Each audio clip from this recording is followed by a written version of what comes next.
This quick video will demonstrate the main features of the schedule page. We're in the process of upgrading our site's look and feel, so you may notice a few small visual changes, but the main features will not change significantly. You will immediately be prompted to select your team using the selection boxes, but if you scroll to the bottom, you can quickly view a list of all upcoming games. There will likely be quite a few game listings, so it's much easier to search for just your team.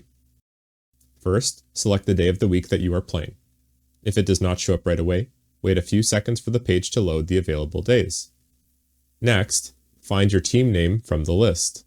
They're listed by division, so find your division and look underneath it to find your team's name.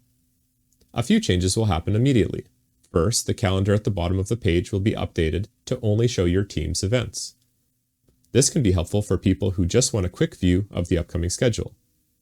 To view the schedule in a full browser window instead of a small portion, press the View Full Screen Team Calendar button.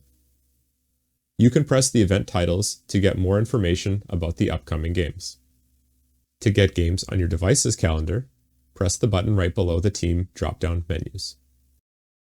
For the most full-featured and consistent experience, we recommend using the Google Calendar app to view your schedule directly.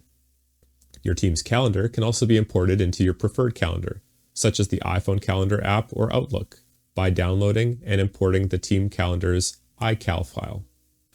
Some programs will even be able to check for new events by occasionally checking your team's iCal link to keep both calendars in sync. Because each application handles these calendars differently, you may end up missing some information, having slower syncing, and may have unusual setup issues. We'll be including a few tutorials for importing iCal files to popular applications, but we won't be providing full support for this option. When you're ready, choose your preferred option and continue with the next steps.